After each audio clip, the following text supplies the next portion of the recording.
I'm literally one in a million here in Europe. And the first time I really noticed it was 2018 when I turned pro. And I was walking outside in the sun, and my skin started to burn like almost chemically.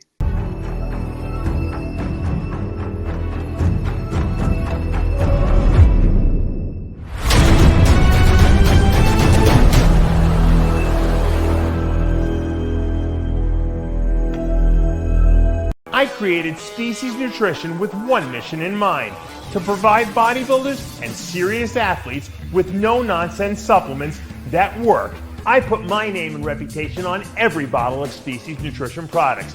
If you want to be your absolute best, join the evolution.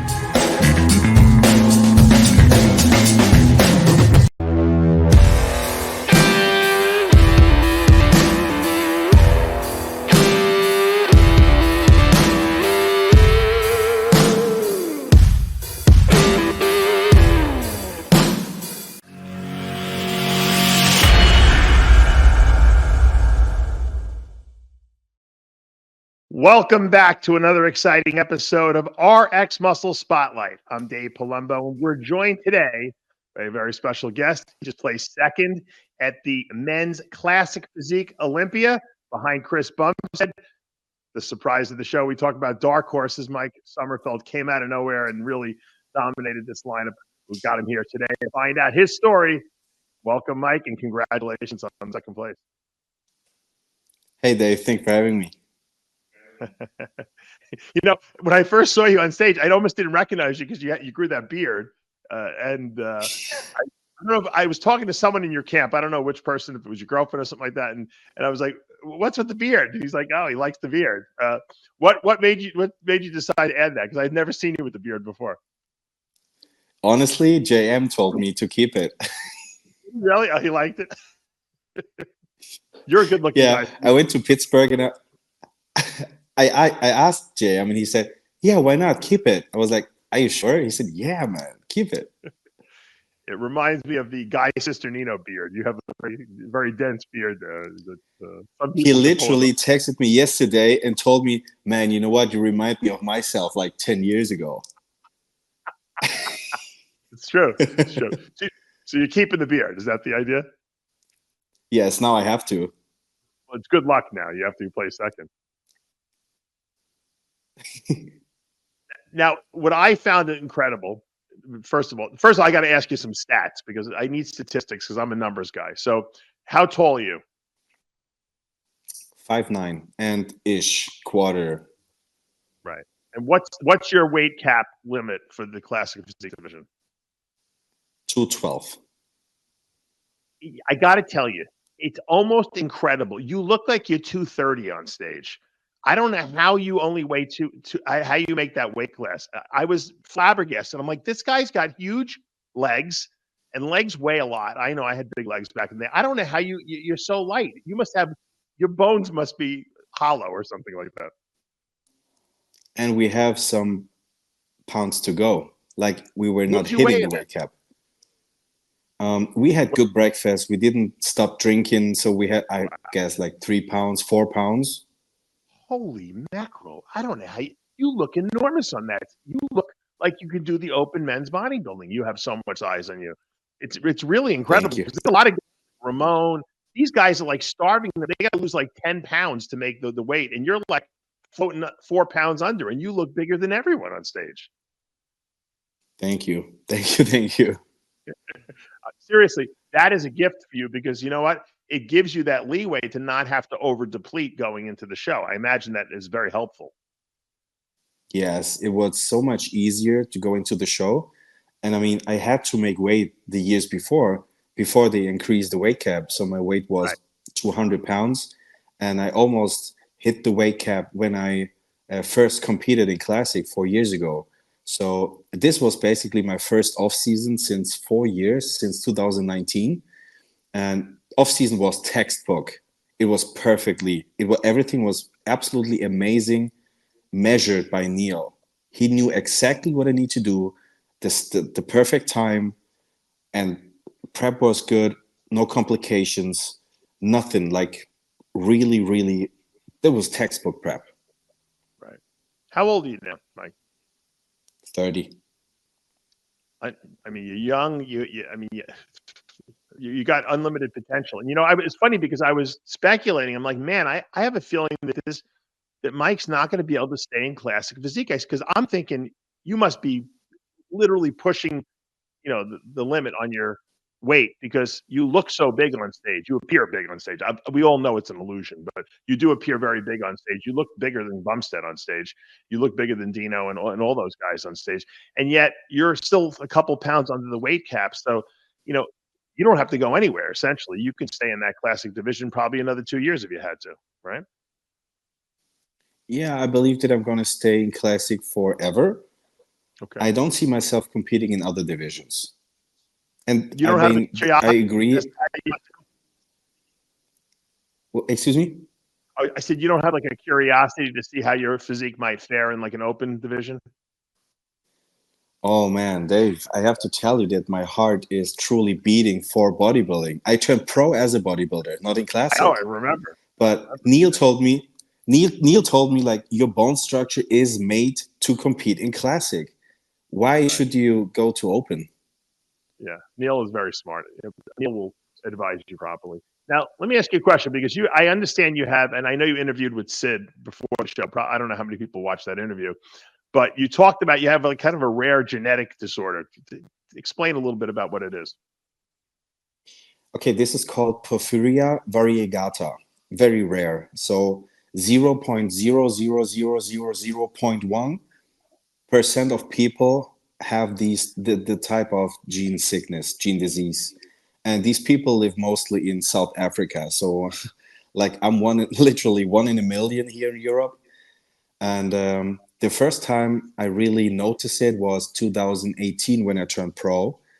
And I was walking outside in the sun, and my skin started to burn like almost chemically, How old were super you when that bad, happened? super painful. 6 years ago, so Okay. 24. Yeah, and I didn't realize what it is, and I was starting to scratch my skin, and I noticed that I have my skin like pulling off like everywhere, and my skin was like paper. I could just pull it off. Wow. And nobody knew what it is. And they found out that my body is not able to produce hemoglobin properly. So to produce hemoglobin, you need to have 7 following steps, and the 7th one is not working properly. So every time my body's producing hemoglobin and blood cells, there is some toxin what builds up, and my liver has to filter it. But at that stage, like six years ago, in prep, low foods, like hard diet, it went really crazy. But nobody really knew about the gene disease. So I went to the hospital and they gave me painkillers. What made it even worse? And then yeah, Patrick Tour back then helped me. He was my coach back then. He said, okay, Mike, I might have an idea what it is. So try Tutka. And my liver enzymes came down because my liver was basically the organ what filtered these toxins. Yes, and my liver enzymes came down nicely, and I was able to like understanding the process behind and just take care of myself. Now, after 6 years almost, Neil figured out perfectly what to do and what not. I know you're not going in the sun, that's for sure, right? Yeah, I mean, it's quite funny. My sickness is called vampire sickness. I'm not allowed to eat I was going to garlic, and say, I'm you not sound allowed like a to. vampire. Honestly, it is literally like that. Yeah, that's fun. The heme is the component that you can't make properly, and heme is necessary, obviously, to make hemoglobin. Obviously, when the heme combines, you get hemoglobin. But it could usually people have that disorder, have problems with training hard because you're not producing efficiently hemoglobin, which is necessary to make red blood cells. I have to imagine that bodybuilders who have higher red blood cells probably there's like almost an override on that a little bit. So you probably are able to function better. But what's interesting about that disorder, I remember from medical school, is that it's autosomal dominant disorder, meaning that you definitely got it from one of your parents. One of your parents has to have it, right? Who has it? Yeah, but nobody knows. Oh, Nobody knows. Did your parents get tested? Are they alive? Nope. Yeah, both are alive, but nobody of them got tested. You should have them get tested, find out who it came from, because you got it from one of them. It's a dominant trait. Oh, So. Dave, I will never ever tell them to do what I did. They kept me in the hospital for 6 months. They did Well, every test, 6 months. everything. Yes. You were in a They were hospital for like 6 months cutting, straight. yeah, day in, day out. They cut my fingers, they took the skin, they did all the tests, like mentally, psychologically, like all my organs. They put like such long needles, electronic loaded needles into my muscles to just checking the nerves. They did Right. everything, like absolutely not necessary, but to have the documentation. And after Right. 2 years, we came together because I did my research. I'm a little hobby nerd. So I did my own research. I did my own blood work, my own like tests and what I can Sure. do, what I cannot do. Like when actually does my liver enzymes increase and when they're coming down. And after 2 years, it's basically the CEO of the dermatology. She called me. She was like, "Hey, Mike, we have a solution." I was like, "Oh yeah, me too. Let's compare. Let's come together and let's talk about it." Right. And we were sitting there like with like papers and papers and papers and blood work and crazy. And I What explained was the her what I solution? did, and they said it's from protein. And I said, "I'm sorry, you wasted 2 years because I doubled my protein and my liver enzymes came down. So what is your thoughts?" And they said, "Yeah, I mean, what you got is your personal opinion, so we cannot really recognize that. So we're gonna put our stuff into the books for upcoming doctors." I was like, Wow. maybe not a good idea. Maybe you should listen, maybe, or just reading what I brought on the table. But they didn't. So yeah, What was your unfortunately, solution?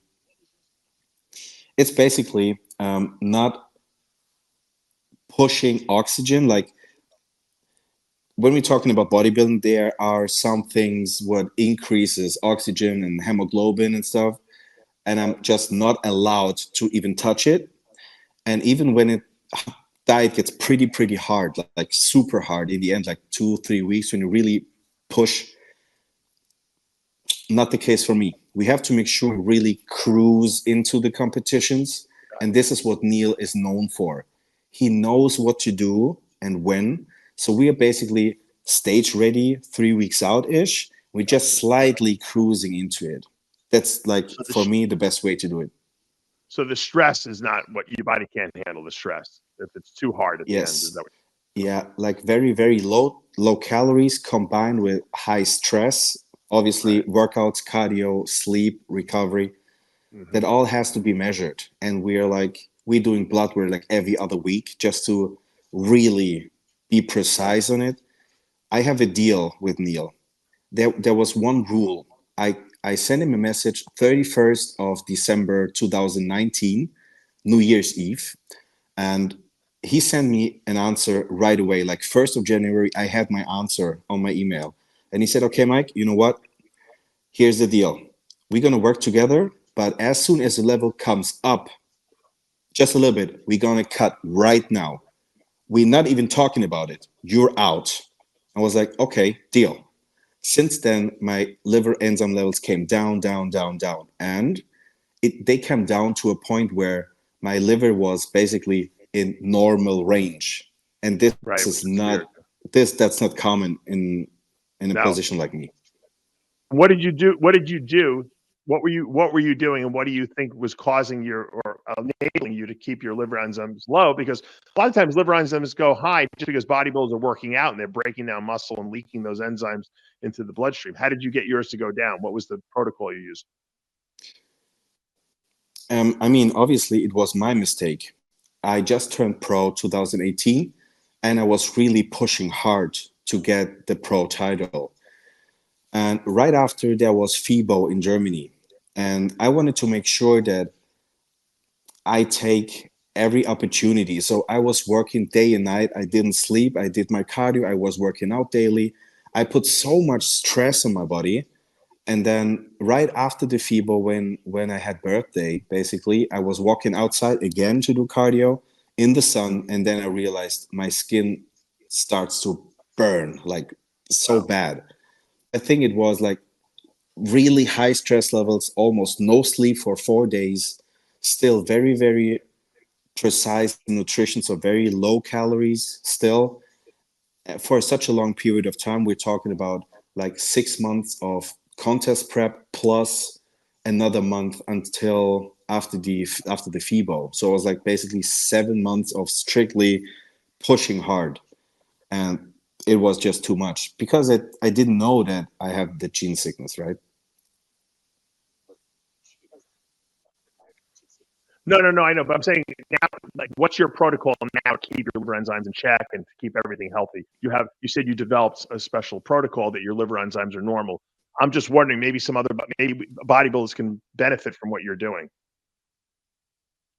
That's funny. I just actually uploaded my recovery protocol today on Instagram. And I was talking about different supplements, especially for gut health. If your digestive system is healthy at 100, like a high level, it can help you tremendously to take pressure and stress off your body, because you will get rid of the toxins like so much better if your digestion is on point first. Secondly, comes with supplements. We invented a supplement which has HMOs. You know what HMOs are? No, tell me. It's human milk oligosaccharides. It's the main ingredients of breast milk. Don't laugh. Don't No. laugh. We have bubblegum breast milk. That's what Flex Lewis said. I'm assuming you're using cow milk, not human milk, are you? No. I mean, probably produced. We sell it as a supplement. It's called Probiome.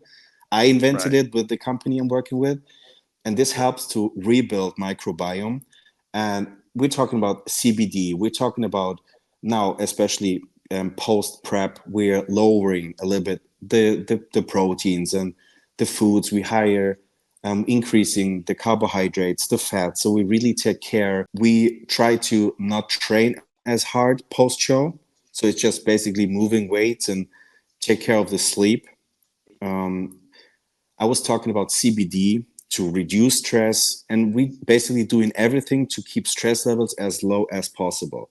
So Okay. less business, less bodybuilding, less cardio, more food, less protein, higher carbs, more fats, like just coming back to a normal thing. And obviously taking care of the microbiome. Gotcha. Yeah, I'm a big believer in microbiome. I got my product Fiberlize. I have my protein pudding that has 7 strains of probiotics in it. Absolutely very important. I think in the next 10 years, people are going to really realize how important that microbiome is, and to nurture that, feed it. Best way to feed it is give it a good soluble fiber supplement, and a lot of people don't realize that. So I'm glad you're doing that kind of cutting edge type stuff, and it's definitely helpful. Now, what do you do since we're talking science here? As you know, when you take anabolic steroids, they raise red blood cell count and hemoglobin, hematocrit, and all that stuff. Does that negatively affect you, or is it positively affecting you? Your It's situation. definitely negative. Definitely negative. So what do you do for that? I mean, as we're talking honest right now, Yeah, my off season is basically TRT, like 8 or 9 really? months of the year. Yes, Wow, 100%. cool. And obviously, I reached my weight cap the last 5 years, so I That's true. That's was true. not necessary to push. So I was basically very healthy all year round. Mhm. And when it comes to contest prep, right in the end, we're not pushing any hard drugs or orals or something. As I said, we try to get ready early, like 3, 4 weeks out, and then just cruising and like taking pressure off, like doing less cardio, less intense workouts, better sleep, just making sure I'm just, ready early. So do you think that? Well, let me ask you this question: if your red blood cell count starts to climb, what do you just do? Donate blood? Is that how you handle that? I do it like 3 or 4 times a year. Okay, so you're dumping But some I blood. mean, but it's not the solution. It's just like get a little bit rid of the red blood cells, but it's not like, oh yeah, solution right here, all done. No, I know what you're It's saying. unfortunately not that easy.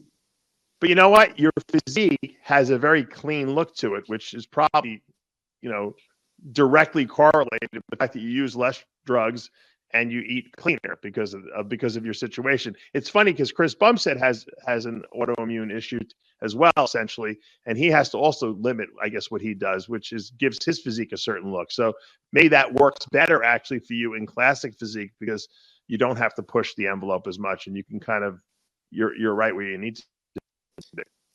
I mean, if Chris is able to win 6 Mr. Olympia titles with the gene sickness, might be a good sign. Yeah, exactly. Except, but Chris is not a vampire. You are, so you know. Yes, you're right. You're right. So don't put any spotlights on me, please. No, exactly. Yeah. We don't want to burn you. Let me ask you this question: All Classics coming up. Arnold has been, raising prize money every year, mostly of the open division, but still, that's a big title to have. Is that something that you're looking at this year, or you kind of focus more on coming back to try to win that, abandoned Classic Physique Olympia title?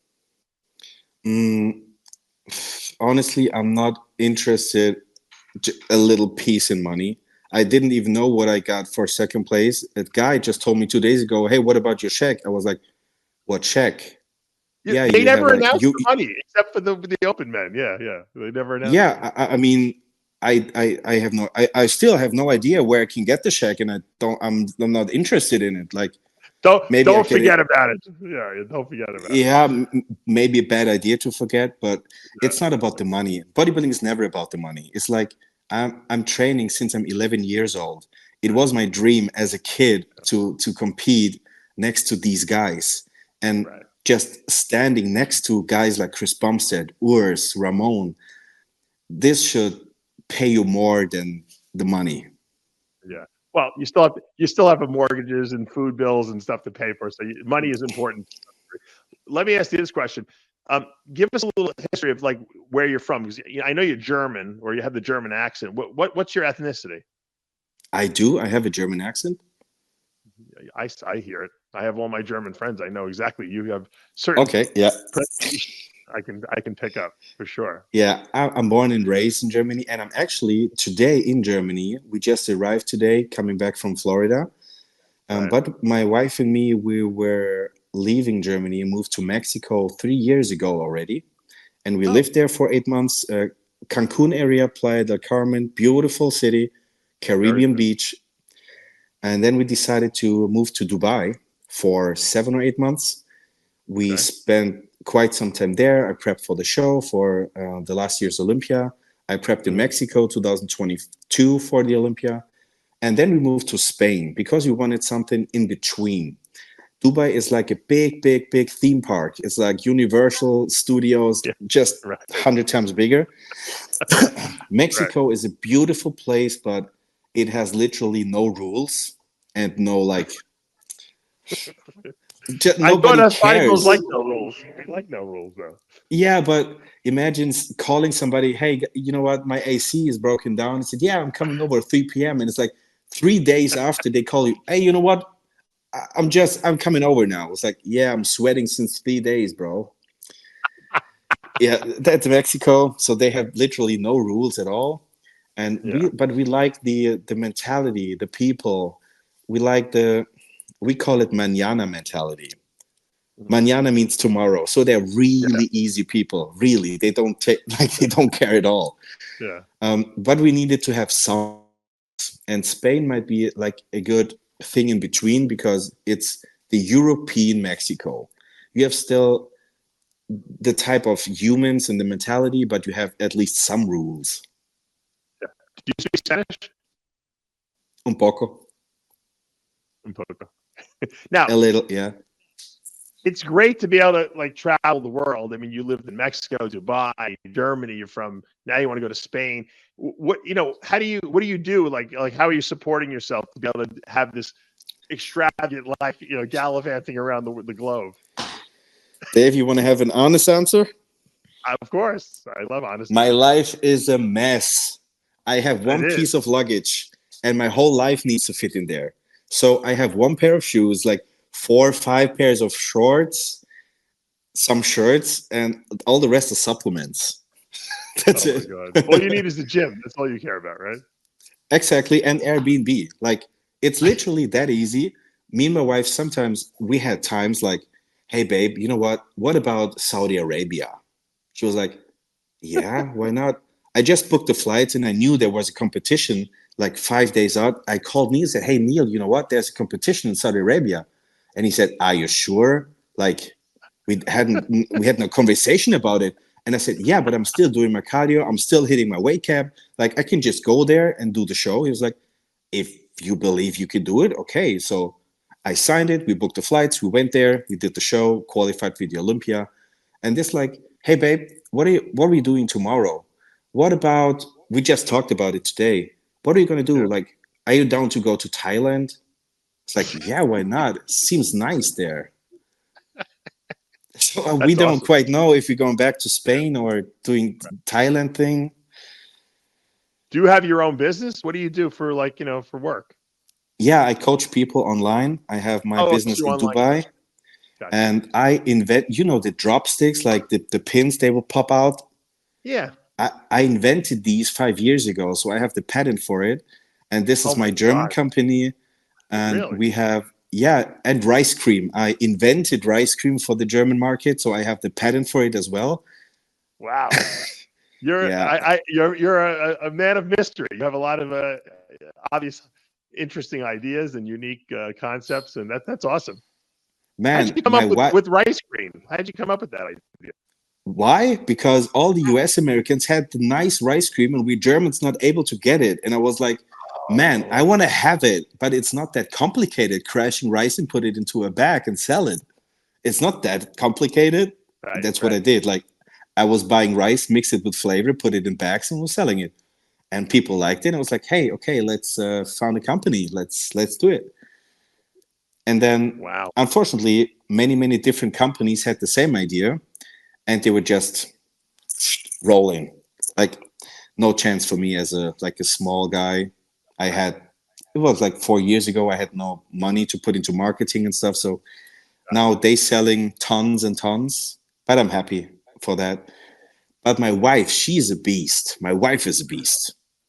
She's And what's that? teaching sports and science in universities. She has like 23 different certificates for sports and science and health and diet, and she's a tattoo artist too. She was running 5 gyms when she was 21. She's a beast.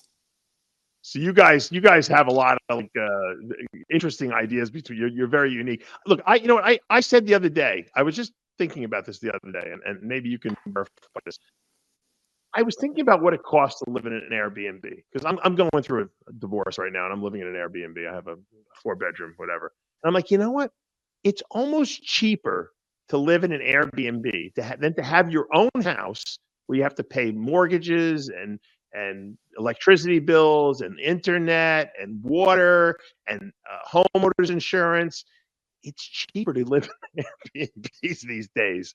It's sad, but it's true. And if you can live in an Airbnb in Florida, you can live in one in Dubai, you can live in one in Thailand. It doesn't really matter. I guess that's kind of your business model, huh? Yeah, I mean, we lived in Mexico. We had a house, gated Right. community, a gym, a pool, like 2 stages, 4 bedroom, 2 bathroom. We paid $500 a month. Oh my Five God. hundred Wow. bucks a month. And that included Like, everything, right? It included everything. everything, electricity, AC, running water, and the house was quite nice. Like, literally too big for two of us. And Crazy. we're not focused on materialistic things. So I don't have any watches. We don't have a car. We don't have like super expensive clothing. Um, all money we spend is on food and traveling and having a good time. No, but think about how much money you saved by doing that. It's incredible. And plus, anabolics are not even illegal over there, so you can do whatever you want. No one's going to bother you. Yeah, that's not the main reason I want to go there. It's No, just but it's um, benefit. You know, Dave, Dubai, come same thing. on. Yeah, gear is Mexico, cheap. same. Look, as a bodybuilder, you might as well live someplace that's bodybuilder friendly, right? Man, Dave, I'm running on TRT. I'm not even talking about like $50. It's Yeah. not worth talking about it. I'm going to call you the no frills vampire because yeah, you're very, very you're So the truth is that we'll never know when the next show you're going to jump into is, because you could just decide tomorrow that you're going to go to the show up the block, and you might just show up there and win. So a lot of these bodybuilders have to be very cautious, because Mike Sommerfeld, you never know when he's going to pop up. Yeah, that's how we roll. Just deciding 2 days from the show and just do it. I love it. I love your attitude. I love how smart, innovative you are. Your physique looked great. Like I said, I think you had the best physique on stage. Maybe Chris Bumstead had a better classic physique than you, but there was certainly no one who had better bodybuilding physique on that stage. Legs were incredible. Conditioning was perfect. Neil did a phenomenal job with you. And given your story, I applaud you, really. You looked awesome, and Thank you, made Dave. a huge on the classic physique world at the Olympia. Thank you. I really appreciate it. It means a lot to me. And good luck wherever your next plane might take you, and keep us updated. You never know if I'm knocking on your door tomorrow. You could, if you're in my backyard, let me know. I'd love to grab a workout with you. Mike Sommerfeld, second place at the Classic Physique Olympia. Will he be the next champ? We'll find out next year. Thanks, Mike.